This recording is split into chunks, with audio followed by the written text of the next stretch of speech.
Hello and welcome my dear amazing parents and brilliant students. Welcome back to level 2 Olympiad preparation. जी हाँ बच्चों, आज हम class 6 का level 2 का साइंस का सिंपल टेस्ट पेपर सॉल्व करने वाले हैं. एंड लेवल 2 का मतलब क्या होता है? जिन बच्चों ने अपना ओलंपियाड अभी एसओएफ का दिया होगा या फिर किसी भी ऑर्गेनाइजेशन का ओलंपियाड दिया होगा, उन बच्चों का पहला पेपर अगर क्लियर हो गया है तो वो सेकंड लेवल के लिए एलिजिबल हो जाते हैं. तो उस सिंपल पेपर की हम यहाँ पे प्रिपरेशन करने वाले हैं. दैट डजंट मीन कि जिन बच्चों का लेवल 1 क्लियर नहीं हुआ है वो इस पेपर को सॉल्व नहीं कर सकते हैं. डेफिनेटली आप भी सॉल्व कर सकते हैं. इसमें कुछ ट्रिकी क्वेश्चंस आते हैं, थोड़ा सा लेवल अपग्रेड होता है. मेरी तो यही सजेशन रहेगा कि आप सभी बच्चों को इन क्वेश्चंस की प्रैक्टिस करनी चाहिए और अपने साइंस के कॉन्सेप्ट्स को बिल्कुल सॉलिड स्ट्रॉन्ग कर लेना चाहिए. पेपर कैसा आने वाला है बच्चों? लेवल 2 का हमारे नंबर ऑफ क्वेश्चंस 50 आएंगे, जिसमें से 45 क्वेश्चंस जो होंगे वो आपके जनरल साइंस से रिलेटेड क्वेश्चंस होंगे and 5 questions will be from your achiever section, जिसको कि हम HOTS भी बोलते हैं. 45 क्वेश्चंस आपके सारे क्वेश्चंस आपके साइंस से ही रहने वाले हैं बच्चों. 50 आपके टोटल क्वेश्चंस आएंगे. मार्क्स की अगर हम बात करें तो 60 मार्क्स का पेपर होगा. टाइम आपका 1 आवर ही रहने वाला है. एंड अगर हम इसके मार्क्स को बाइफरकेट करें, 45 क्वेश्चंस के लिए 45 मार्क्स हैं एंड यहाँ पे जो 5 क्वेश्चंस हैं वहां पे आपके 15 मार्क्स होंगे. दैट मीन्स एक आपके अचीवर सेक्शन का क्वेश्चन 3 मार्क्स का होगा. एंड आपको अचीवर सेक्शन जरूर अटेम्प्ट करना चाहिए because there is no negative marking in this paper. And अगर आपकी रैंकिंग बच्चों डिफाइन की जाती है, फॉर एग्जांपल मान लीजिए कि 2 बच्चों के 55 मार्क्स आए हैं, तो किस बच्चे को रैंक 1 मिलेगी? उस केस में रैंक 1 उस बच्चे को मिलेगी जिसने अचीवर सेक्शन में जिसके ज्यादा मार्क्स हैं. क्या आप मेरी बात समझ रहे हैं? इसीलिए आपको अचीवर सेक्शन डेफिनेटली अटेम्प्ट करना ही चाहिए. ये लेवल 1 के लिए भी अप्लाइड है एंड लेवल 2 के लिए भी सेम कॉन्सेप्ट अप्लाइड है. So that's it for today. OMR आपको फिल करनी है, रोल नंबर वगैरह टाइमली जैसे आपने लेवल 1 के लिए किया होगा, सिमिलरली आपको लेवल 2 के लिए सारी चीजें फिल करनी है एंड रेडी हो जाना है अपनी प्रिपरेशन के साथ फॉर द ओलंपियाड. ठीक है, चलिए स्टार्ट करते हैं. हमारा first question which is from science section. As we have discuss, total number of questions 50 होंगे, सारे साइंस से होंगे. And the question says the given table shows the variation of distance traveled in the teeth second by a car as it starts moving along a road. The speed of the car. अब यहाँ पे आपको time given है बच्चों और यहाँ पे आपको डिस्टेंस गिवन है. फॉर एग्जाम्पल जैसे यहाँ पे 1 सेकेंड में मान लीजिए 50 मीटर यहाँ पे ट्रैवल किया, 2 सेकेंड में 43, 3 में 37 एंड सो ऑन. अब हमसे पूछा है कि आपको क्या करना है, बताना है कि कौन सा स्टेटमेंट सही है. First decreasing then remaining constant. क्या आगे की जो स्पीड है ये कांस्टेंट रह रही है क्या? बिल्कुल नहीं रह रही है, क्योंकि आप देख सकते हो 37, 41 वेरी कर रही है, तो ये तो नहीं हो सकता. फर्स्ट इंक्रीजिंग देन डिक्रीजिंग, पहले इंक्रीज हो रही है फिर डिक्रीज हो रही है, ऐसा हो रहा है क्या? 50 से 43 हुई है, 43 से 37 हुई है, दैट मीन्स इंक्रीज तो बिल्कुल भी नहीं हुई है. First decreasing then increasing, yes पहले डिक्रीज हुई है यहां तक एंड फिर 41 के बाद में आप देखो बच्चों कि ग्राफ इंक्रीज हुआ है, मतलब स्पीड इंक्रीज हुई है. So the correct answer should be option number C. Continuously increasing भी नहीं है क्योंकि वेरी कर रही है उसकी स्पीड. सो यहाँ पे इसका explanation, the distance is decreasing after 3 second. पहले 3 सेकेंड्स के बाद आप देख सकते हो यहाँ पे आने के बाद पहले डिक्रीज हो रही थी देन वो इंक्रीज हो रही थी. Let's move to the second question. Which option is correct example of vibratory motion? ठीक है, मोशन वाले चैप्टर में हम सबने पढ़ा है, तो वाइब्रेटरी मोशन बताना है. Motion of string of guitar, motion of surface of drum, movement of train and both A and B. समझिए बच्चों, स्ट्रिंग, गिटार के स्ट्रिंग टिंग और बहुत देर तक वाइब्रेशन होता रहता है. सिमिलरली जब आप ड्रम को बजाते हैं तो ड्रम को बजाने के बाद भी ना थोड़ी देर वाइब्रेशन होता रहता है. So both the options are correct. So the correct answer should be option number D. Train का मूवमेंट कोई भी वाइब्रेटरी मोशन नहीं होता है. ठीक है, ट्रेन की अगर व्हील्स का हम बात करें तो सर्कुलर होगा वहां पे, एंड ट्रेन का तो जिगजैग कैसे भी हो सकता है. So next question, distance from Delhi to Mumbai is measured meters, kilometers, millimeter, centimeters. देखो बच्चों, जो ज्यादा लंबी डिस्टेंस होती है उसको हम बड़ी यूनिट से मेजर करते हैं. So the correct answer is kilometer. Next question is read the given statement and select the correct option. Statement 1 क्या है? A dry cell converts chemical energy into electrical energy. Dry cell का मतलब जो हम घड़ी में डालते हैं वो वाला सेल हम बात कर रहे हैं कि जो वो सेल होता है वो क्या करता है, केमिकल एनर्जी को इलेक्ट्रिकल एनर्जी में कन्वर्ट करता है। So this is a correct statement, right. Second statement क्या है? In a dry cell the current always flows from its positive terminal to its negative terminal. So थोड़ा सा यहाँ पे स्टेटमेंट्स ऊपर नीचे हो गए हैं। यहाँ पे ए ऑप्शन क्या है? Both statement 1 and 2 are true and statement 2 is the correct explanation of statement 1। Both statements 1 and 2, but statement 2 is not the correct explanation of statement 1. Statement 1 is true, statement 2 is false. So देखो बच्चों, correct तो दोनों ही statement है आपके, ठीक है। सो ये तो आपका नहीं हो सकते हैं। अब इन दोनों में से आपको चूज करना है कि कौन सा आपका यहाँ पे करेक्ट आंसर होगा। सो देखो, both statement 1 and 2 are true, statement 2 is the correct explanation of 1। अब ये जो 2 है ये 1 को एक्सप्लेन नहीं कर रहा है। 1 में हम अलग बात कर रहे हैं कि ड्राई सेल जो है वो केमिकल एनर्जी को इलेक्ट्रिकल एनर्जी में कन्वर्ट करता है एंड इसी की वजह से करंट फ्लो होता है। So the correct answer should be option number B. चलिए, the motion of earth spinning around the sun is periodic motion, circular motion, periodic and rectilinear motion, circular and periodic motion. So the correct answer is option number D, क्योंकि आप सबको पता है सन के around जो हमारी अर्थ ऐसे चक्कर लगाती है तो वो क्या कर रही है, सर्कल में भी घूम रही है एंड पीरियोडिक मतलब 365 डेज में वो अपना एक चक्कर कंप्लीट करती है। सो एक पीरियड के बाद में वापस से घूमती है। So that is why there are two motions. In which of the following the bulb will glow. अब आपको बताना है कि कौन से में बल्ब ग्लो करेगा। आप सोच रहे होंगे कि मैम ए भी तो करेक्ट है, बी भी करेक्ट है, राइट। बट बच्चों ए करेक्ट नहीं है, बी भी करेक्ट नहीं है। सी में देखते हैं, C is the correct answer, right. D तो आप देख सकते हो कि यहाँ पे सर्किट ही कंप्लीट नहीं हो रहा है। करंट फ्लो होने के लिए सर्किट का कंप्लीट होना जरूरी है। सो डी तो वैसे भी नहीं हो सकता। ए और बी क्यों गलत है? देखो बच्चों, यहाँ पे कनेक्शन हो रखा है ना वो एक ही जगह पे हो रखा है, लेकिन बल्ब में आप देखते हो या फिर कभी भी हम होल्डर को लगाते हैं तो पॉजिटिव नेगेटिव टर्मिनल्स होते हैं। यहाँ पे देखो, यहाँ पे अलग अलग जगह पे कनेक्टेड है। So that is why C is the correct and A and B are wrongly placed here. The mirror image of smart will be. Mirror image आप सबको पता है, मिरर इमेज का मतलब जब आप अपने मिरर में अपने आप को देखते हैं, राइट, तो कैसा आप स्मार्ट का क्या होगा। अब आप सोचिए, ये स्मार्ट के आगे हमने क्या कर दिया, यहाँ पे एक मिरर लगा दिया है, तो ये जो एस है बच्चों वो उतनी ही डिस्टेंस पे बनेगा जहां पे ये बना हुआ है। सो दैट मीन्स एस हमारा कुछ यहाँ पे बनेगा, ठीक है, एस हमारा कुछ इस तरीके से यहाँ पे बनेगा। लेकिन बाकी में आप देख सकते हो एस यहाँ पे नहीं है, एस यहाँ पे नहीं है, दैट मीन्स ये और ये ऑप्शन तो हमारा बिल्कुल ही इनकरेक्ट हो गया। फिर उसके बाद में देखते हैं एस यहाँ पे सेम है, यहाँ पे तो मिरर क्या मतलब लेफ्ट राइट इन्वर्जन, यहाँ पे इस तरीके से होना चाहिए था बट ये नहीं है। उसके बाद में आर को भी आप देख सकते हो, आर भी उल्टा नहीं है, यहाँ पे आर भी उल्टा है, right. So the correct answer should be option number A.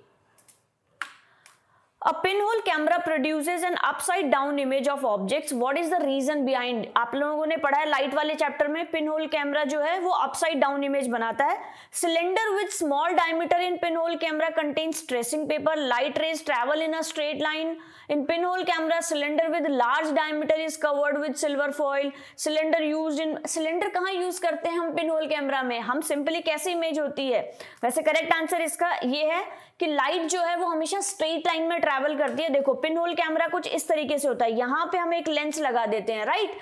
सो यहाँ पे हमारा जो होता है ये स्क्रीन होता है, right. So Up in pinhole camera, the light travels straight through the pinhole, which act as a lens, and the image is obtained on the tracing paper. ठीक है, यहाँ पे जो स्क्रीन पे हमने ट्रेसिंग पेपर लगा रखा है जो कि स्क्रीन का काम करता है और इस वजह से अपसाइड डाउन आपकी इमेज बनती है। The essential condition for the formation of shadow, shadow बनने के लिए क्या क्या एसेंशियल कंडीशन होना चाहिए? There should be an opaque material, ठीक है। There should be a source of light, ये भी ठीक है। The object must be placed in path of light, so that means ये सारी कंडीशंस हमारी होनी चाहिए किसके लिए? शैडो बनने के लिए। जब आप रात को घूमने निकलते हैं तो कई बार आपकी शैडो बनती है, देखते हो, तो वहां पे लाइट के बिना शैडो बन सकती है? नहीं, मतलब सोर्स ऑफ लाइट भी चाहिए। आप एक ऑब्जेक्ट है, ओपेक ऑब्जेक्ट, तो आप भी चाहिए, स्क्रीन भी चाहिए। सो दैट मीन्स सारे ऑप्शंस यहाँ पे रिक्वायर्ड है। The arrangement of 3 bar magnet is shown, which arrangement is possible. आप सब लोगों ने मैग्नेटिज्म वाले चैप्टर में पढ़ा है, मैग्नेट के क्या होते हैं बच्चों, 2 पोल होते हैं, ठीक है। एक आपका नॉर्थ पोल होता है, एक आपका साउथ पोल होता है। जब 2 मैग्नेट को हम साथ में रखते हैं तो क्या एन एन साथ में रह सकता है क्या, नहीं, वो रिपेल करेगा। सो दैट मीन्स ये अरेंजमेंट तो नहीं हो सकता है। सिमिलरली यहाँ पे भी आप देख सकते हो, ये भी नहीं हो सकता है। यहां पर भी एन एन साथ में है तो ये भी नहीं हो सकता है। So the correct answer is option number D. जब भी आप 2 मैग्नेट को पास में रखेंगे बच्चों तो वो प्रॉपर कैसे रहेंगी, जब नॉर्थ पोल के पास में साउथ पोल होगा एंड साउथ पोल के पास में नॉर्थ पोल होगा। सो सिमिलरली आप यहां पे देख सकते हो। सो this is the correct arrangement of the magnet of the bar magnets. North and south pole of magnet attract each other while north and south are repel each other. What will happen if we rub the similar poles of 2 magnets? मतलब अगर हम north को रब करेंगे तो क्या होगा। So definitely बच्चों उनका कुछ ना कुछ जो मैग्नेटिज्म की प्रॉपर्टी है वो लूज होगी। दे विल अट्रैक्ट, सेम वाले अट्रैक्ट नहीं करते हैं, वो रिपेल करते हैं, तो ये नहीं हो सकता। दे विल बिकम स्ट्रॉन्गर, नहीं होगा stronger. They will lose their magnetism, मतलब उनमें जो मैग्नेटिज्म की प्रॉपर्टी है वो धीरे धीरे कम होने लग जाती है। One will become north pole and other will नहीं, ऐसा भी नहीं होने वाला है। By rubbing the similar poles, magnetism of the magnet decreases, ठीक है, कम हो जाता है उसका magnetism property. Which of the following is placed incorrectly in the group? अब आप देखो, नॉन कंडक्टर ऑफ इलेक्ट्रिसिटी यहाँ पे हेडिंग है, यहाँ पे कंडक्टर है। वूल आपका नॉन कंडक्टर है क्या, ठीक है, सही है। कॉपर आपका कंडक्टर है क्या, बिल्कुल सही है। देन उसके बाद में देखिए टंगस्टन जो है वो आपका नॉन कंडक्टर है क्या, टंगस्टन जो होता है यस वो भी नॉन कंडक्टर होता है। ब्रास आपका कंडक्टर होता है। देन उसके बाद में आपका आई एम सो सॉरी, टंगस्टन जो है बच्चों ये एक मेटल है, ठीक है, टंगस्टन क्या है, मेटल है। सो मेटल क्या है, वो तो कंडक्टर होना चाहिए ना, वो नॉन कंडक्टर की कैटेगरी में कैसे दिया हुआ है, दैट मीन्स ये रॉन्गली प्लेस्ड है और हमसे क्वेश्चन में यही पूछा हुआ है कि incorrectly. So the correct answer should be option number C, tungsten is a metal and it is a good conductor of electricity. So the next question, which of the following statement is are correct? Never keep magnet in pair with the same poles in the same side. Statement है, अब आपको बताना correct statement कौन सा है। No effect on magnetic property is observed when it is hammered or dropped from a height. And third statement है, heat can diminish the magnetic property of the magnet। ठीक है, चलिए इसको थोड़ा सा सही कर देते हैं so that बच्चों को पढ़ने में दिक्कत नहीं आएगी। Okay, now it is better, ठीक है।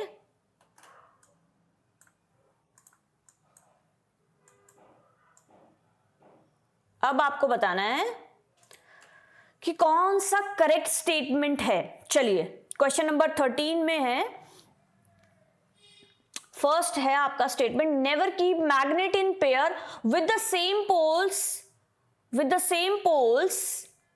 इन द सेम साइड। ये तो सही स्टेटमेंट है कि सेम पोल्स को सेम साइड में हमें नहीं रखना चाहिए। हमने पढ़ा था ना अभी just, no effect on magnetic properties observed when it is hammered और dropped from a height. No effect नहीं भाई, जब उसको आप हैमर करोगे तो उसकी मैग्नेटिक प्रॉपर्टी में इफेक्ट आएगा, या फिर आप हाइट से गिरा दोगे तो भी उसकी मैग्नेटिक प्रॉपर्टी लूज होती है। सो दैट मीन्स ये जो स्टेटमेंट है ये रॉन्गली प्लेस्ड है। Heat can diminish the magnetic property, yes, जब आप उसको हीट अप करते हैं तो उसकी मैग्नेटिक प्रॉपर्टी कम हो जाती है, डिमिनिश मतलब कम हो जाती है। So that means 1 and 3 statements are correct. It is in option number C, 1 and 3. So the correct answer is option number C. A bag of cement lying on open gates wet due to the rain. अब आपको पता है कि condition given है कि भाई cement का bag है वो गीला होने की वजह से रात में क्या हो रहा है, टाइट हो गया है। The next day the sun shines brightly, what type of change, और अगले दिन आपका जो सन है वो शाइन कर रहा है तो किस टाइप का चेंज होगा, irreversible chemical change, reversible physical change, irreversible physical change and reversible slow change. आप समझिए बच्चों, एक सिंपल सा लॉजिक ये है कि भाई रिवर्सिबल तो हो नहीं सकता है। कभी आप सब लोगों ने इवन देखा भी होगा, सीमेंट अगर एक बार टाइट हो गई तो वापस से उसको नॉर्मल नहीं कर सकते, दैट मीन्स रिवर्स तो हम नहीं कर सकते हैं। अब दोनों में से कंडीशन आपको देखना है कि फिजिकल चेंज है या केमिकल चेंज है। तो बच्चों केमिकल चेंज होता है वहां पे, ठीक है। तो केमिकल चेंज होने की वजह से क्या होता है, उसको हम क्या कर सकते हैं, रिवर्स नहीं कर सकते हैं। It is irreversible chemical change when the water is mixed with the cement. जो बारिश आई थी उसकी वजह से वो गीला हो गया था, it becomes hard and and the change cannot be reversed. Observe the given figure carefully and identify the correct statement. X is denser than Y. X जो है वो Y से denser है. Denser मतलब भारी है. अगर भारी होता तो वो नीचे होता ना. So that means ये statement तो correct नहीं है. हमसे question में correct पूछा गया है. First तो correct नहीं है. Both X, Y are miscible. अगर miscible mix होने वाले होते तो ये mix हो जाते, लेकिन यहाँ पे separately हमें दिख रहे हैं. X is water, Y is oil. अगर Y आपका oil होता तो oil हमेशा less denser होता है, ऊपर जाता है. So that means ये statement भी incorrect है. X is oil, Y is water. ये हो सकता है, ठीक है. आपका X क्या है? Oil हो सकता है. Oil ऊपर तैरता है और Y जो है वो नीचे है, water.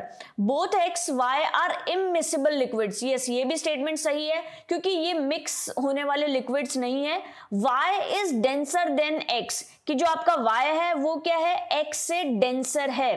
So this is also a correct statement. मतलब कि 4, 5, 6 आपके सही है. 4, 5, 6 is in option number B. चलिए next question.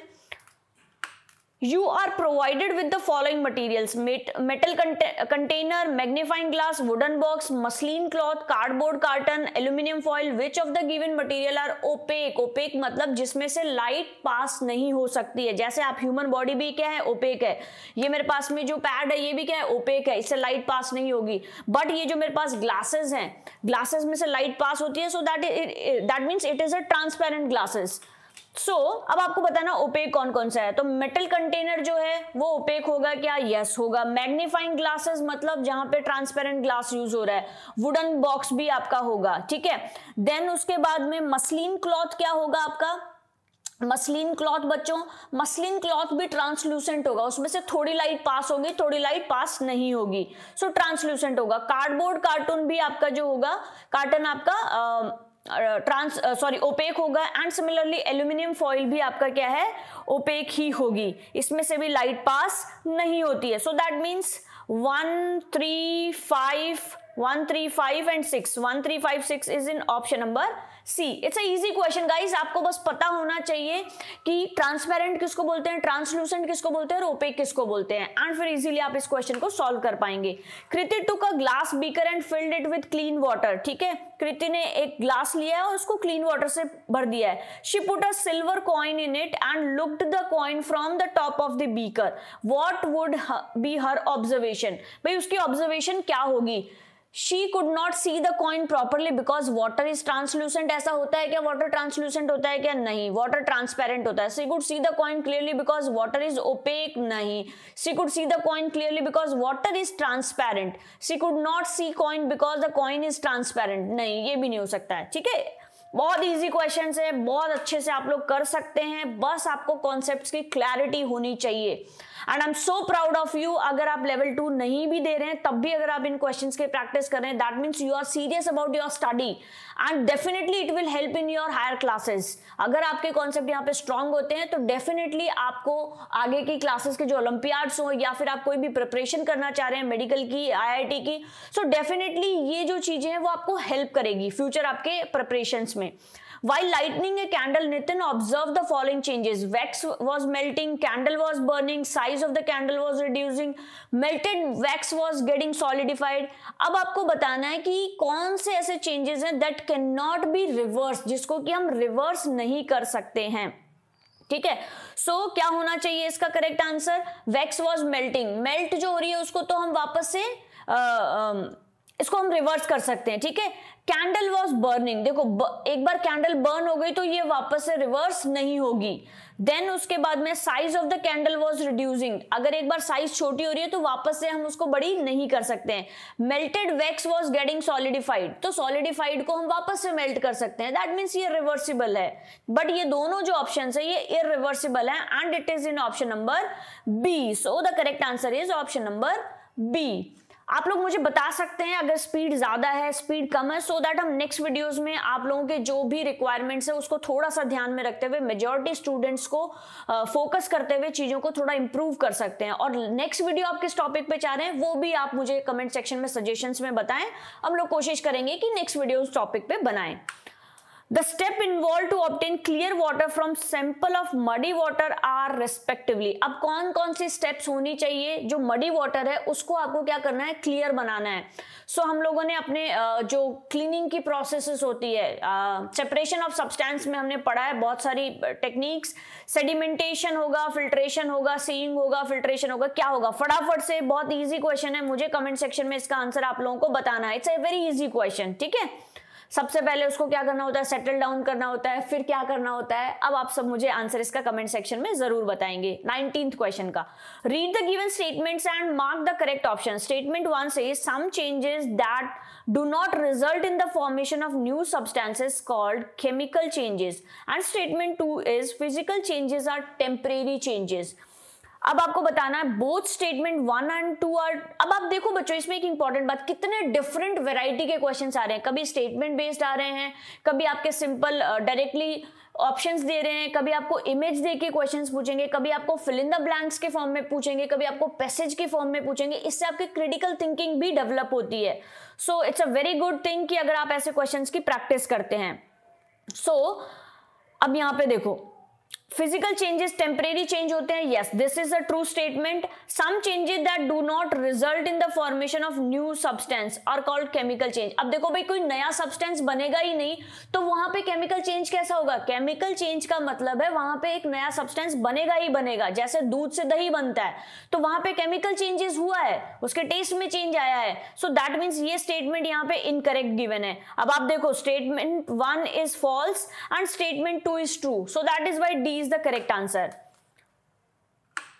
4 mixers are given: kidney beans and chickpeas, pulses and rice, rice flakes and corn, potato wafers and cream biscuits. Which of these can be separated by method of winnowing? Winnowing का मतलब समझते हो आप? जैसे आप सब लोगों ने, कुछ बच्चे गाँव के होंगे तो समझेंगे इस चीज को.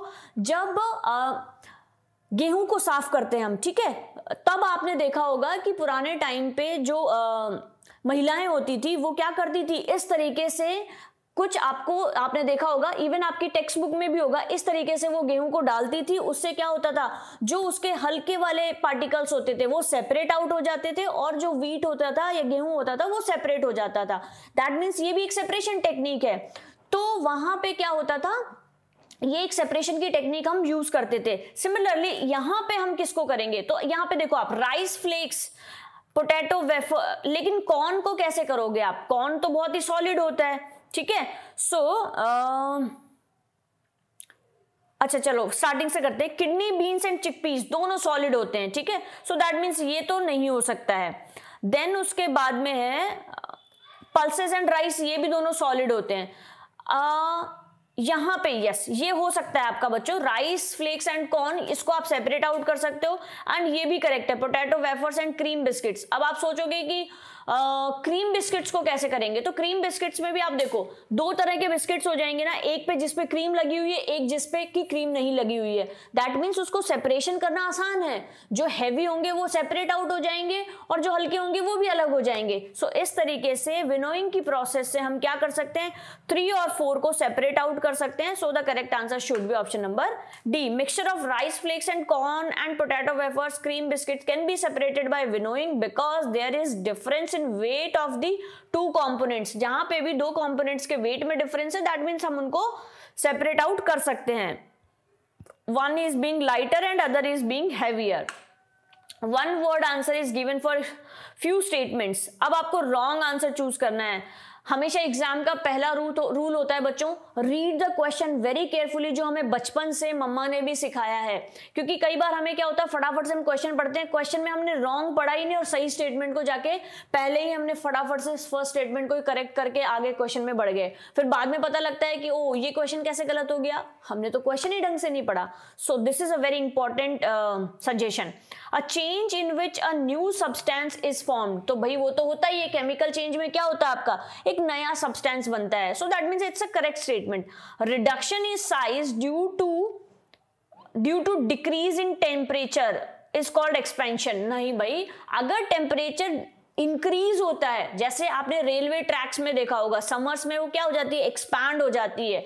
क्यों होता है, हीट की वजह से. तो दैट मीन्स टेम्परेचर बढ़ता है तब एक्सपेंशन होता है. So this is incorrect statement and that is why the correct answer should be option number B. A change which occurs over a fix period of time, उसको तो हम periodic change बोलते हैं। A useful change brought about naturally और by us, कि या तो कोई नेचुरली आ जाता है या फिर हमारे द्वारा जो चेंज लाया जाता है तो उसको हम क्या बोलते हैं, तो हम उसको बोलते हैं बच्चों डिजायरेबल चेंजेस, मतलब हम जो चाह रहे हैं वो वाला change. So this is also a correct statement, so ये भी आंसर नहीं होगा। नेक्स्ट क्वेश्चन है match the column 1 with column 2, use to separate insoluble solid particles from liquid, use to separate heavy and light solid particles, use to separate particles of different sizes, process of settling of suspended particles. अब यहाँ पे ना बच्चों एक मैं आपको trick बताती हूँ। लेट्स से कि आपको सारी जो टेक्निक्स है वो नहीं याद है, तो अब आप ऐसे क्वेश्चन को कैसे अप्रोच करेंगे? अगर आपको डायरेक्टली आंसर आता है वेल डन, नहीं आता है तो उस केस में आप कैसे अप्रोच कर सकते हैं? मान लो आपको इन सारे में से एक दो आती है, तो आप क्या कर सकते हैं, पहले उसको चूज करिए कि मुझे कौन सा वाला आता है। फॉर एग्जाम्पल जैसे मान लो मुझे कि use to separate heavy and light solid particles, ये किस में होगा? अभी हमने पढ़ा था हैवी और जो लाइट हमारे पार्टिकल्स हैं उसको सेपरेट करने के लिए हम कौन सा सेपरेशन टेक्निक यूज करते हैं? फटाफट बता दो मुझे कमेंट सेक्शन में, कौन सा यूज करते हैं? वो हम करते हैं विनोइंग, ठीक है, जो अभी अभी हमने डिस्कस किया था। सो दैट मीन्स मुझे एक का आंसर पता है कि ये वाला होना चाहिए। अब आप देखो कि Q का 1 कौन से वाले ऑप्शन में है? Q का 1 या तो इसमें है या फिर इसमें है, इन दोनों में तो है ही नहीं। तो आपको क्या करना है, एलिमिनेट ऑप्शन तब करने हैं जब आप स्ट्रांगली, आपको एटलीस्ट उस पर भरोसा है कि नहीं ये तो 100% सही है, तब आपको एलिमिनेशन रूल पे जाना है। अब हम देखते हैं कि ए बी में से अब और देख लेते हैं कि कौन सा आपको आता है। फॉर एग्जाम्पल मान लीजिए कि यह आपको एक और आता है, और वो जो आता है आपको ये वाला आता है, use to separate dissolved substances from their solution, कि जो डिसॉल्व्ड सब्सटेंसेस है वहां से सेपरेट आउट करने के लिए हम कौन सा सेपरेशन टेक्निक यूज करते हैं, और वो हम करते हैं डिस्टिलेशन, ठीक है, वो हम करते हैं डिस्टिलेशन। सो दैट मीन्स हमारा टी का थर्ड किसमें है? टी का third is in option number B, so the correct answer should be option number B. Means ये जस्ट मैंने एक एग्जांपल दिया, कोई सा भी जो आपको आते हैं उससे आप इस तरीके से एटलीस्ट ट्राई कर सकते हैं, छोड़ने से बेटर है, क्योंकि नेगेटिव मार्किंग क्वेश्चन में नहीं है। अब यहाँ पे मैं आपको बिल्कुल थॉरोली फटाफट एक बार सारी सेपरेशन टेक्निक्स रिवाइज करवा देती हूँ। देखो बच्चों, आप सब लोगों ने पढ़ा भी होगा, हैंड पिकिंग मतलब जो हम हाथ से चुनते हैं, जैसे कंकर निकालने होते हैं चावल में से, गेहूं में से, तो that is called hand picking. Threshing जो हम मशीन्स के थ्रू यूज करते हैं, जैसे आपने देखा होगा ना, गेहूं कटने के बाद में थ्रेशर में डाला जाता है, तो थ्रेशर उस मशीन का नाम है जहां पे जो गेहूं है और उसका जो लेफ्ट ओवर पार्टिकल्स होते हैं, या फिर जिसको हम कचरा बोलते हैं, वो सेपरेट हो जाता है, ठीक है, जिसका कि भूसा बनता है बाद में, तो वो थ्रेशर में थ्रेशिंग प्रोसेस के थ्रू होता है। फिर विनोइंग में हम क्या करते हैं कि उसके साथ में फिर भी थोड़ा बहुत कचरा आ जाता है, तो जो आपके लाइट वेट वाले पार्टिकल्स हैं और हैवी वेट वाले हैं उनको सेपरेट आउट कर देते हैं। देन उसके बाद में आपका सीइंग में क्या होता है, separation particle of different size, जिनकी जो छन्नी वाला जो हम बोलते हैं, ठीक है, जैसे मान लीजिए आटा छन्नी में हम क्या करते हैं, पार्टिकल्स का साइज डिफरेंट होता है, हमारा जो आटा होता है वो बारीक होता है और उसका जो कचरा होता है वो ऊपर रह जाता है, तो वहां पे हम क्या करते हैं, जैसे आटा छानने के लिए हम सीइंग का प्रोसेस यूज करते हैं। फिल्टरेशन तो सिंपल है, फिल्टर करने के लिए हम इसका यूज करते हैं, जैसे चाय बनाते हैं तो चाय पत्ती फिल्टर आउट करने के लिए हम फिल्ट्रेशन टेक्निक यूज करते हैं। सेडिमेंटेशन एंड डिकेंटेशन, सेडिमेंटेशन में क्या होता है, heavier component settles and lighter components float, ठीक है, जो हैवी वाले हैं वो सेटल डाउन हो जाएंगे और जो लाइटर वाले हैं वो ऊपर आ जाएंगे। फिर डिकेंटेशन में क्या होगा, water along with the lighter particle is removed, ठीक है, और फिर उसको हम डिकेंटेशन कर लेते हैं एंड बाद में भी उसको और ज्यादा फिल्टर आउट करने के लिए आगे की प्रोसेस करते हैं। बट बेसिकली सेडिमेंटेशन और डिकेंटेशन में ये होता है। इवेपोरेशन में आपका इवेपोरेट हो जाता है, separate solid dissolved in liquid, कोई भी जो आपके सॉलिड लिक्विड में डिसॉल्व होते हैं उनको हम क्या करते हैं, सेपरेट आउट कर लेते हैं। So these are the separation techniques जो कि आपके लिए इंपॉर्टेंट है रिवाइज करना, क्योंकि इससे बहुत सारे क्वेश्चंस एग्जाम में पूछे जाते हैं। चलिए next question, observe the given flow chart carefully and identify 1 2 3 4 iron, nails, cotton, coal, butter, hard, soft, metal, non metal. अब आपको ये तो बहुत इजी है, सिंपल आपको समझना है। कोल मेटल है क्या? नहीं है, सो दैट मीन्स ये तो नहीं हो सकता। आयरन नील आपका मेटल है, कॉटन नॉन मेटल है क्या? कॉटन तो मतलब ऐसे नॉन मेटल वाली चीज में ठीक है, चलो मान लेते हैं। फिर बटर एडिबल है, चलो कोल इनएडिबल है, हाँ ठीक है। बट यहाँ पे नॉन मेटल से मतलब है कि कुछ इस तरीके की चीज होनी चाहिए जो कि बेसिकली कॉटन जो आपका पार्ट है, ये कोल अगर यहाँ पे होता तो चल जाता है ना, क्योंकि ये नॉन मेटल है, हार्ड है। लेकिन कॉटन तो क्या होती है, सॉफ्ट है। तो यहाँ पे हमने कैटेगरी में ही पहले सॉफ्ट लिखा है, सो दैट मीन्स ये कैटेगरी ही अलग आ गई है। So this is not the correct answer. Coal आपका मेटल है क्या? नहीं है। आयरन नेल आपका मेटल है क्या? है। कोल आपका क्या है? हार्ड है बट नॉन मेटल है, so that means this is correct. Edible है बटर, यस। इनएडिबल है कॉटन, सॉफ्ट है, सॉफ्ट है। So the correct answer is option number D. देखो बच्चों यहाँ पे माइन्यूट डिफरेंस था बी और डी में, बट वहीं पे आपको दिमाग लगा लेना है कि ये जो है ये हार्ड नहीं है, सो दैट मीन्स ये करेक्ट आंसर नहीं होगा। Identify the incorrect matches. Those substances through which objects cannot be seen. Opaque substances, yes. आपको बताना है incorrect statement, ठीक है। So that means 25 का जो first statement है वो तो correct statement है। जिनसे चीजें नहीं देख सकते हैं वो opaque substance होते हैं। Those substances through which objects can seen clearly are called translucent object substances. Those substances through which objects can be seen but not clearly, उनको हम क्या बोलेंगे? ट्रांसपेरेंट। ये उल्टे दे रखे हैं बच्चों, ये वाला जो ट्रांसपेरेंट है ये ऊपर जाना चाहिए और जो ट्रांसलूसेंट है वो नीचे आना चाहिए, लेकिन हमसे पूछा तो क्वेश्चन में इनकरेक्ट ही है ना। सो दैट मीन्स ये दोनों स्टेटमेंट इनकरेक्ट हैं and they both will in option number B. Which of the following would take least time to get broken down into harmless substances? अब देखो बच्चों, जो पेपर है, कॉटन क्लॉथ है और पेंसिल है, ये भी ब्रोकन डाउन हो जाएंगे, लेकिन इनको ना मतलब डिसॉल्व होने में या फिर हम कहेंगे कि मिक्स होने में बहुत ज्यादा टाइम लगता है। लेकिन जो वेजिटेबल पील होता है वो 1-2 हफ्ते में ही क्या हो जाता है? ब्रेक डाउन हो जाता है। So that is why correct answer should be option number C. 1-2 हफ्ते में क्या हो जाता है? डिकम्पोज हो जाते हैं, लेकिन इन सबको डिकम्पोज होने में मेनी मंथ्स या फिर ईयर्स तक भी लग जाते हैं। Read the given paragraph. देखो डिफरेंट वेराइटी के क्वेश्चंस आप यहाँ पर आपको मिल रहे हैं। Fun is a natural fertilizer produced by the decomposition of organic waste from two. अब आपको यहाँ पे बताना है कि क्या करेक्ट आंसर होना चाहिए। So compost is a natural fertiliser, ठीक है। कॉम्पोस्ट क्या है आपका बच्चों? नेचुरल फर्टिलाइजर है जो कि produced by the decomposition of organic waste from kitchen, जो कि हमें कहां से मिलता है? किचन से। Then sugar mills etcetera. Layers of waste are buried in huge pits with layers of soil, ठीक है, इन बिटवीन। बहुत सारी सॉइल की लेयर्स होती है। देन उसके बाद में है pits with layers of soil.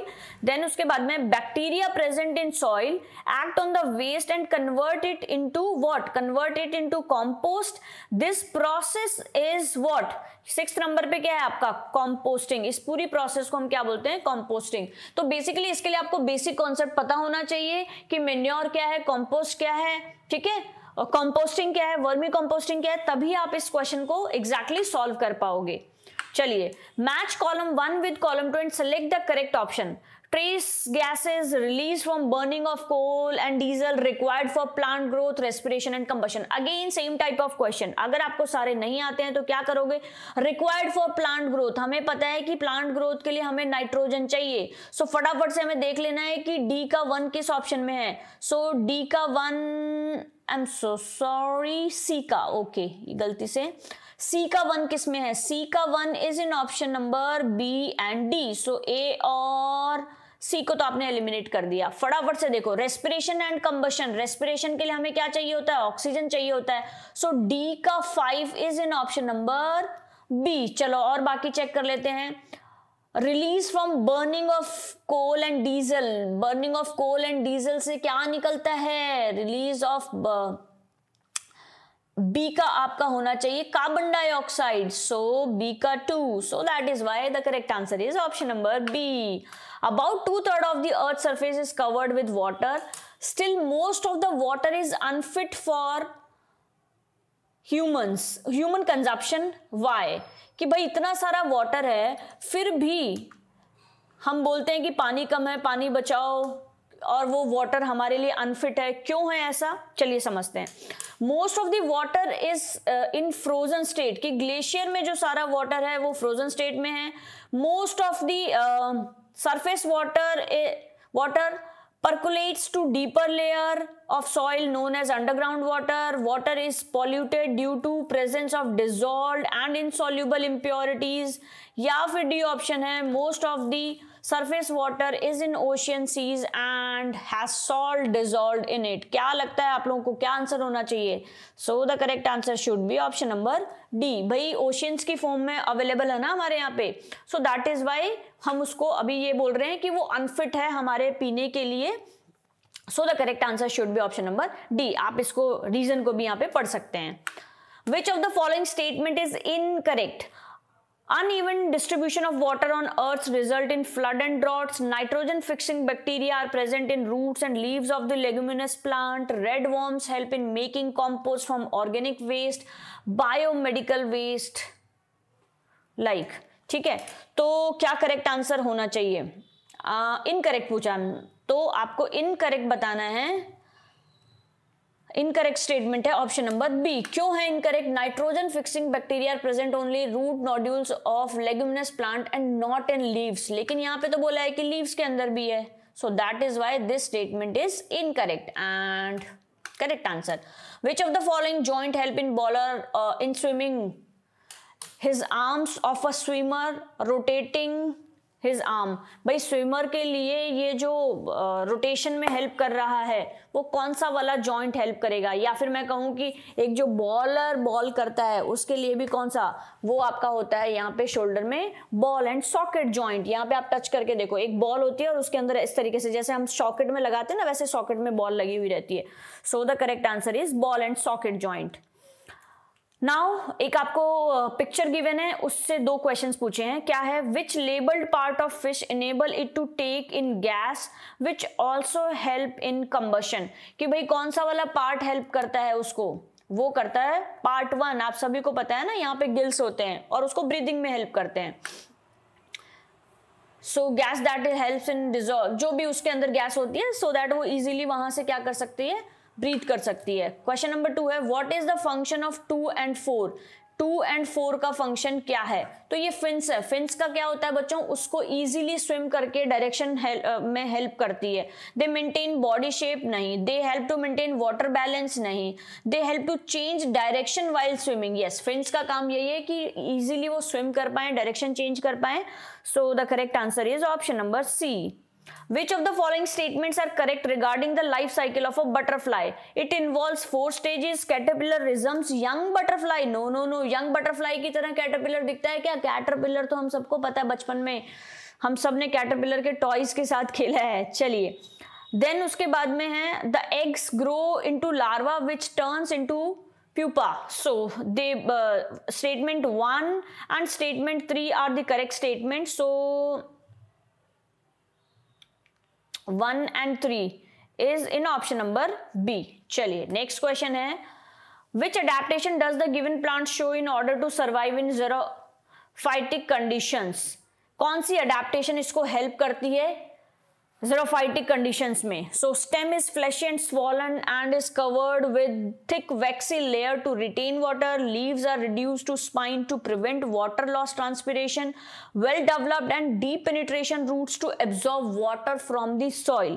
सो ये तो सारे ऑप्शन सही है बच्चों, क्योंकि आप सबने देखा होगा जैसे डेजर्ट में भी ये सारे प्लांट्स होते हैं ना, तो वहां पे ये सारी जो अडेप्टेशंस हैं वही हेल्प करती है, सो दैट वहां पे ऐसे प्लांट्स ग्रो पाते हैं। क्या होता है, लीव्स बड़ी है तो वाटर का क्या होगा, ट्रांसपिरेशन ज्यादा होगा, वहां पे भाप के थ्रू वाटर ज्यादा निकलेगा प्लांट का, इसीलिए जो लीव्स होती हैं वो क्या हो जाती है, थॉर्न्स में कन्वर्ट हो जाती है, सो दैट कम से कम वाटर लॉस हो।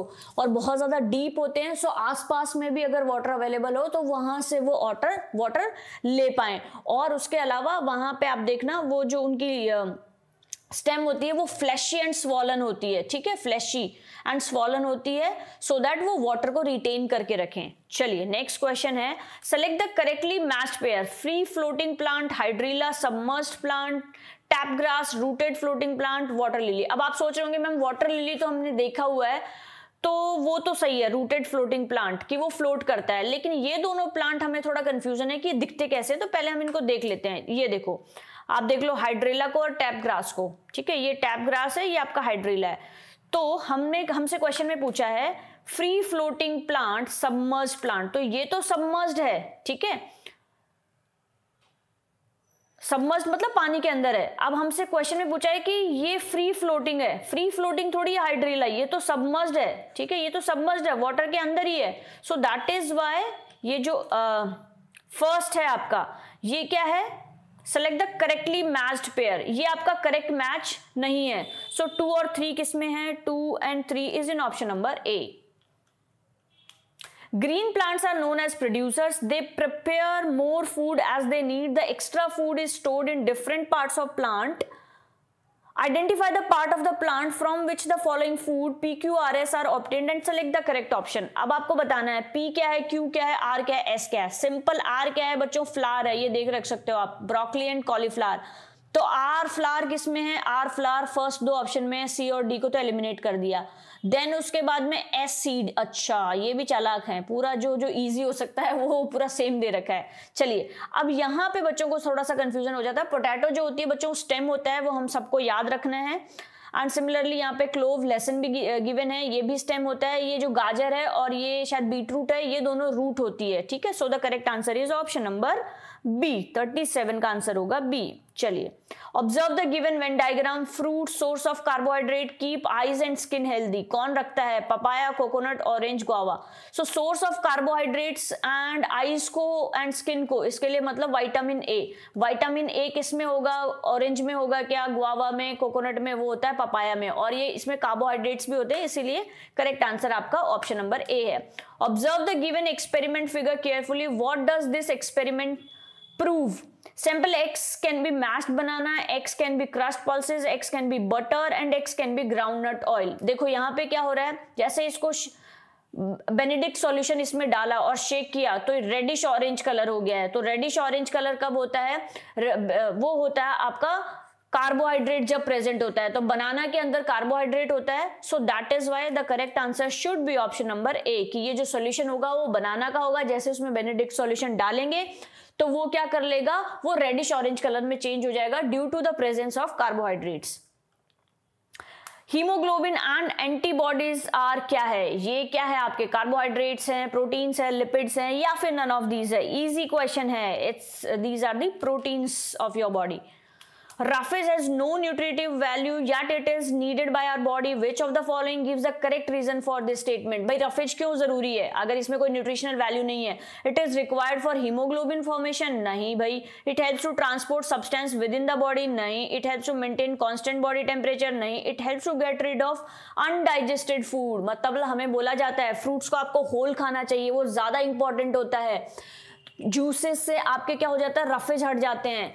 दैट मीन्स वो क्या करते हैं, डाइजेशन में आपकी हेल्प करते हैं। हमें बोला जाता है चोकर वाली चपाती खानी चाहिए, मतलब छान के नहीं खाना चाहिए, उसके अंदर जो रफेज होता है वो खाना चाहिए। क्यों, क्योंकि वो आपकी डाइजेशन में हेल्प करते हैं। Identify the correct sequence of intermediate products form during the process of formation of finished cloth, कि भाई क्लॉथ बनने की प्रोसेस में इंटरमीडिएट प्रोसेस कौन सी है। So the correct answer should be option number B, कि प्रोटीन चेन से आपके फाइबर बनते हैं, फाइबर से आपके यान बनते हैं, यान से फैब्रिक बनता है और फैब्रिक से आपका क्लॉथ बनता है। एक छोटा सा यहाँ पे एक एग्जांपल दे रखे हैं, प्रोटीन से यहाँ पे प्रोटीन चेन जो होती है, देखो यहाँ पे उल्टा सीधा दे रखा है, बाकी सब में फाइबर पहले बना दिया, ठीक है, फिर उसके बाद में यहाँ पे फैब्रिक बना दिया, यान पहले बनता है, सो ये भी नहीं होगा। फिर अगेन सिमिलरली ये भी उल्टा सीधा दे रखा है, यहाँ पे प्रोटीन चेन से तो स्टार्ट किया लेकिन डायरेक्टली यान बना दिया, ठीक है, फाइबर से पहले। जैसे फाइबर, फाइबर से यान, यान से fabric. Fiber obtained from X is used for making linen and laces. Seed of X are pressed to obtain linen oil. Identify X, कि भाई वो X क्या होगा। सो एक्स आपका होगा फ्लैक्स, ठीक है, आप सबने देखा होगा कुछ इस तरीके का दिखता है ये। Flax fibre is obtained from stalk of flax plant, linen and expensive textile. आपने लिनन की शर्ट्स वगैरह देखी होगी ना, is produce from flax. Flax plant is grown for its seed and for its stalk for from which flax fibre is obtained. किसान इस तरीके से बिल्कुल लंबे लंबे इसके वो होते हैं, जैसे गन्ना होता है ना वैसे बड़े बड़े इसको निकाला जाता है पानी में से एंड देन उसके बाद में फर्दर प्रोसेस की जाती है। Read the given statement and select the correct option. Gauze used in hospital is made up of cotton fiber. Statement 2 says cotton contains sufficient air spaces. ठीक है, जस्ट अ मिनट, मैं इसको correct कर देती हूं।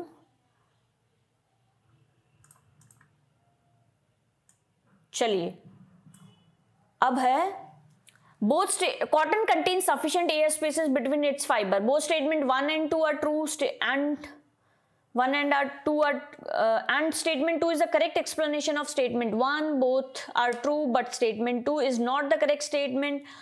C says statement 1 is true. Okay, अभी तो D option आपको नहीं दिख रहा है तो इसके लिए भी हम D ऑप्शन दिखाते हैं आपको। Okay, then what should be the correct answer. जो करेक्ट आंसर होना चाहिए वो ऑप्शन नंबर ए होना चाहिए बच्चों, कि दोनों स्टेटमेंट ट्रू है and statement 2 is the correct explanation of 1, कि जो कॉटन होता है कंटेन्स एयर स्पेस। आपको सबको पता है ना कि कॉटन के अंदर एयर स्पेस होते हैं। गॉज का मतलब है इस तरीके का जो हम पट्टी बांधने में यूज करते हैं। Cotton contains sufficient air spaces between its fibre to soak a liquid efficiently, hence it is used as an absorbent and gauze in hospitals. ठीक है, तभी तो दवाई लगा के फटाफट से पट्टी कर दी जाती है ना, तो वो गॉज एब्जॉर्ब कर लेता है उस दवाई को। Read the given statement and select the correct option which correctly identify true and false. Oil obtained from cotton seed is an edible oil. Silkworm grows on mulberry leaves. Terraline is smooth, biodegradable and synthetic fiber. तो एक statement तो मुझे यहाँ पे completely wrong लग रहा है। वो क्या है कि टेरेलिन जो होता है वो स्मूथ होता है, बायोडिग्रेडेबल होता है। भाई बायोडिग्रेडेबल ये नहीं होता है, so that is why correct answer should be option number B. बाकी दोनों स्टेटमेंट करेक्ट है। टेरेलिन जो होता है वो कुछ इस तरीके का दिखता है, ये नॉन बायोडिग्रेडेबल होता है। Consider the motion of the car from point A. अब यहाँ पे सबसे इंपॉर्टेंट है, ये आपका HOTS सेक्शन आ गया, जिसको कि हम अचीवर सेक्शन भी बोलते हैं। ठीक है, अचीवर सेक्शन, जहाँ पे पर क्वेश्चन आपके 3 मार्क्स होते हैं। एक क्वेश्चन के 3 मार्क्स है। It's a very important section, सारे बच्चों को इसको जरूर अटेम्प्ट करना है। विच of the following is correct. The total displacement, displacement का मतलब होता है बच्चों शॉर्टेस्ट डिस्टेंस, कि ए से डी के बीच में जाने के लिए सबसे शॉर्टेस्ट डिस्टेंस कौन सी होगी। तो सिंपली यहाँ पे हम देख सकते हैं, जब हम ए से बी पे जाएंगे तो फिर यहाँ से यहाँ आएंगे, फिर यहाँ से यहाँ आएंगे, तो कितना 5 + 5 + 7 इतना सारा ट्रैवल करना पड़ रहा है। लेकिन शॉर्टेस्ट डिस्टेंस क्या है ए टू डी के लिए 6 kilometres, right. So the next question is Sunita observed the behavior of following materials when added to water. Which of the following observations are incorrect? आपको बताना है कि incorrect observations कौन सी है। अब सिंपल है, सॉल्ट वाटर में soluble है क्या, यही है। शुगर भी है, चॉक पाउडर नहीं है। सॉ डस्ट मतलब कि जो आपका लकड़ी का बुरादा होता है वो भी नहीं होता है। सैंड भी नहीं होता है। केरोसिन ऑयल भी नहीं होता है। बाकी इस तरीके से आपको सारे चेक करने हैं और इसका आंसर आपको मुझे कमेंट सेक्शन में बताना है। ठीक है, बहुत ज्यादा डिफिकल्ट नहीं है, थोड़ा सा ट्रिकी है, दिमाग लगाना है और इस तरीके से आंसर करना है। ये सॉ डस्ट मतलब कि लकड़ी का बुरादा। ओ माय गॉड, मैंने आंसर बता दिया है, सो सॉरी, लेकिन आपको इसको एक बार क्रॉस चेक जरूर करना है। Study the given classification chart carefully and identify PQRS। Feeding habits of animal. Primary consumer, animal feed on dead animals, animal live inside the body of other animal. Okay, so primary consumer कौन है इसमें, cow और dear. ठीक है, so that means ये और ये option तो नहीं होगा।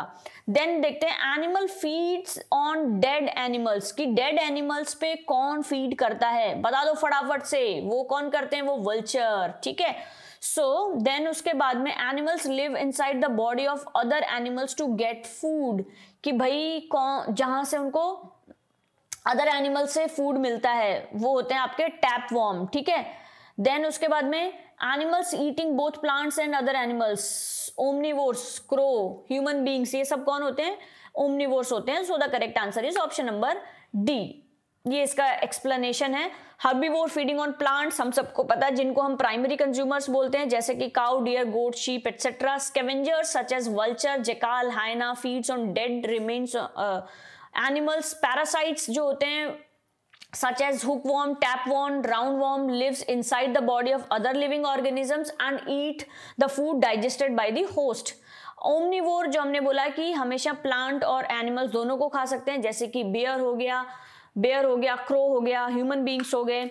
A child is suffering from a deficiency disease. He shows the following symptoms: swelling of gums, swelling of joints, bleeding of gums. तो वो सब होते हैं बच्चों विटामिन सी की डेफिशिएंसी की वजह से। ठीक है, तो विटामिन सी किस में है हमें देख लेना है फटाफट से। It is in this option. So उसको स्करी हो सकता है। फूड आपका क्या क्या हो सकता है? लेमन में होता है, सोर्सेस फूड सोर्सेज में, ऑरेंजेस में होता है, टोमेटो में होता है। तो the correct answer should be option number B. And the last question of this video. So how the josh my dear students? जो भी स्टूडेंट्स इस लास्ट क्वेश्चन तक पहुंचे हैं उन सभी को मेरी तरफ से शाबाश, well done. I am so proud of you guys, क्योंकि आप सभी लोग डेडिकेटेडली अपने कॉन्सेप्ट को स्ट्रॉन्ग करना चाहते हैं। So I am so proud of you, well done everyone. And the last question is read the paragraph given below in which some words have been italicized. Cotton was previously separated from seeds by hand, but now this is done on machine. ठीक है, जिसको हम ginning बोलते हैं। When cotton with seeds is passed through a ginning, the seeds are combed out and collected in a vessel. This process is called retting. The cotton is then pressed into bundles, then called balls. Which of the following statement is correct? Seeds should be replaced by stem. कि यहाँ पे जहाँ पे भी seeds word आया है कि वहाँ पे stem आना चाहिए कि when cotton with stem is passed, stem थोड़ी पास करते हैं उसका, seeds ही हम पास करते हैं, तो ये तो नहीं हो सकता है। ठीक है, देन उसके बाद में rating should not be replaced, कि जो रेटिंग है उसको आपको रिप्लेस नहीं करना चाहिए। कि देन है ball should be replaced bye. अभी आप सोचेंगे कि बैल्स क्या होता है, तो बैल्स क्या होते हैं? गिन should be replaced with bobbin, कि गिनिंग है उसको बॉबिन से करना चाहिए, नहीं। करेक्ट आंसर मैं आपको बता देती हूँ, इसका ऑप्शन नंबर सी है। देखो बच्चों, जो कॉटन के बड़े बड़े रोल्स बनते हैं ना उनको हम बैल्स बोलते हैं। Seeds should not be replaced, retting should be replaced with ginning, गिन शुड नॉट बी रिप्लेस्ड। ठीक है, तो जो आपका बॉल्स है कॉटन बॉल्स, ये कॉटन बॉल्स होती है। ठीक है, लेकिन बैल्स क्या होते हैं? ये होते हैं। So that is why balls should be replaced by bails, क्योंकि सबसे लास्ट में तो आपके कॉटन के बड़े बड़े रोल्स बनते हैं ना। So that is why C is the correct answer. अगर वीडियो अच्छा लगा है तो please do like, share and subscribe this video. And that's it for today. ये वीडियो जरूर से जरूर अपने किसी एक फ्रेंड के साथ जरूर शेयर करना है, because it is completely free for you, but it gives me lot of motivation and hope. So that's it from my side, and I wish you all the very best for your bright future, my dear students. You will rock in your future. Bye bye, take care.